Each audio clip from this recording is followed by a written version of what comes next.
Good afternoon, ladies and gentlemen. This is Tanya June Moore live at the Sedona International Film Festival. And I want to say thank you to Black Magic Camera, Sudden Link, Sedona Media Services, and of course, Sedona Rouge, which is who houses this great media room. Thank you for your sponsorship of our media team. And welcome to our beautiful set here. Introduce yourself and your movie. So my name is Tracy Tandon, and I am the director of Invisible Hands, which is a full-length feature doc. Okay, so how did you get into documentary filmmaking? I've been a journalist my whole life. I started as a television news reporter, worked for ABC, CCTV, Bloomberg Television, and loved storytelling and have been involved in that for almost a decade now. But I felt somewhat stifled by the fact that we only ever got 3-4 minutes to be able to share such phenomenal stories on a nightly news show. Mm-hmm. And so when I found a subject and a story that I really loved, I felt like it needed more than just 3 or 4 minutes in the 24-hour churn and burn news cycle. I felt it needed a bigger platform. Mm-hmm. And I thought, why not just make it myself? And so I made the switch from television news to documentary filmmaking. Has it been as fulfilling as you thought it would be? It has been more fulfilling than I ever thought it would be. I thought I would make the one film and go back to being a news reporter and an anchor, but I've got sucked in. You got the bug now. Yeah, I have got the bug, yeah. So here I am. So let's talk about Invisible Hands. I mean, this is a tough subject, and it's really one of those that's very, very high on the list today. Let's talk a little bit about it. What's it about? Sure. So Invisible Hands is about child labor and child trafficking within the supply chains of the world's biggest corporations. So we are taking a look at companies across all industries that actually employ children down to their manufacturing and their sourcing, and even have trafficked children working and producing the products that you and I buy and consume every single day. Were there any surprises for you? A lot of surprises along the way. Our film is extremely brave, if I may say so myself. We have a lot of undercover footage and sting operations. We teamed up with investigative journalists in China, in India, in Africa, in Indonesia, and even filmed right here in the United States, in Carolina. So, yeah, I mean, I think the surprising thing was just how ubiquitous and common this issue is. I was really surprised to learn that absolutely almost everything in my pantry is touched by slave labor. And you think that we put everything to rest 100 years ago, but clearly not. No, it's almost worse today. I mean, the statistics say it's even worse today than it's ever been in the past. Yeah. And maybe it's just because we have numbers now that we haven't had access to in the past. But still, sure. It's huge. Was there a company that you were surprised about?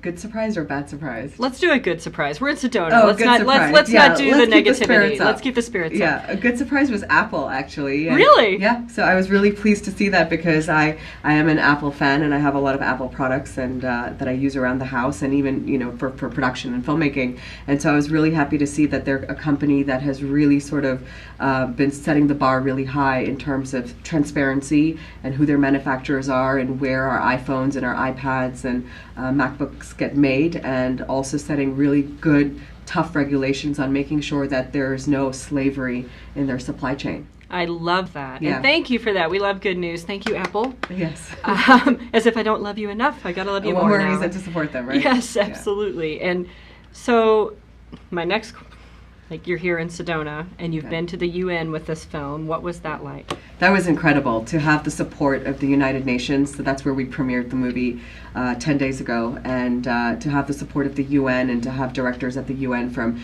UNICEF and ILO on our panel and engaging with philanthropists and change makers was really a dream come true, because as much as we love the cinematic and the theatrical aspect of film, I think films at the end of the day are really there to not just evoke an emotion, but they're also there to shine a new light on issues that you may have never heard about or known about, and to inspire change. I was going to say provoke change, Absolutely. hopefully. Right? I mean, filmmaking is such a powerful tool for change. Mm-hmm. And so for us to engage with people who are of that same mindset was, I thought, sort of a match made in heaven. Yeah, Yeah, and then you said this is your first time out west. Yes. And Sedona is your first film festival. How's it treating you? I think it's all downhill from here. We were talking earlier, and I was sharing with you that I feel like, Sedona has really set the bar very high.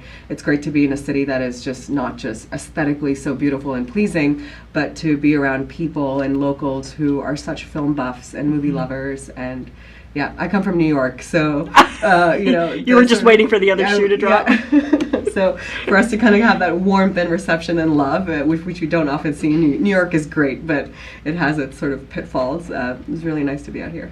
And I love the story about tickets. Your shows were sold out completely. Yes.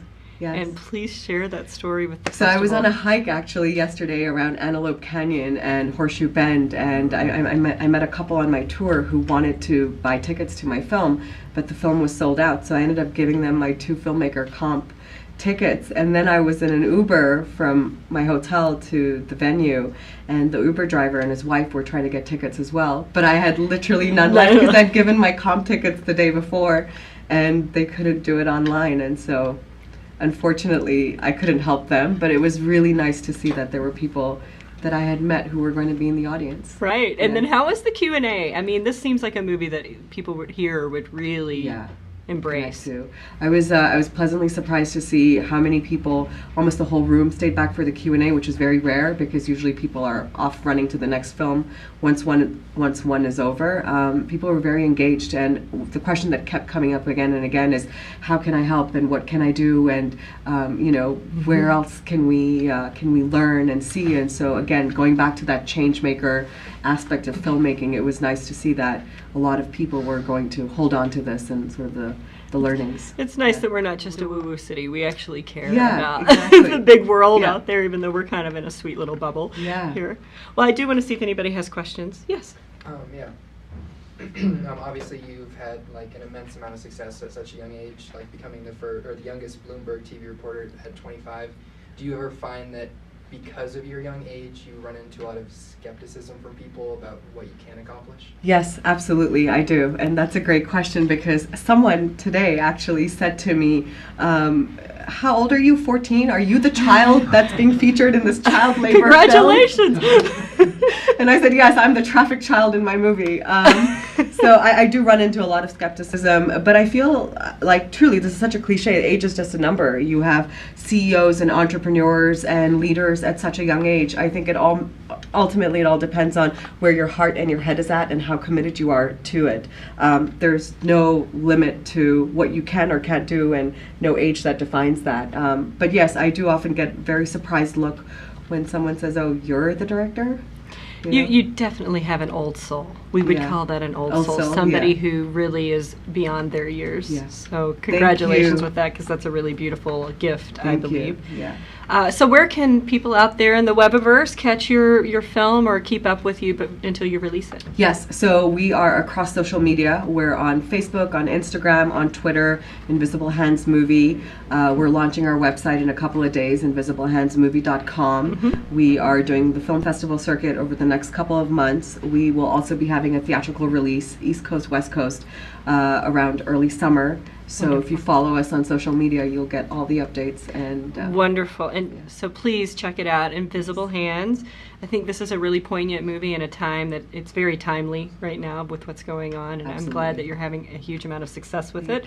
And I do believe that you're going to have a lot of success down the road. Don't let Sedona, thank you so much, ruin all of the other wonderful festivals for you. But I look forward to being back here next year. Oh, good. Yeah. We love having alumni. So great. Can't wait to have you back. Yeah.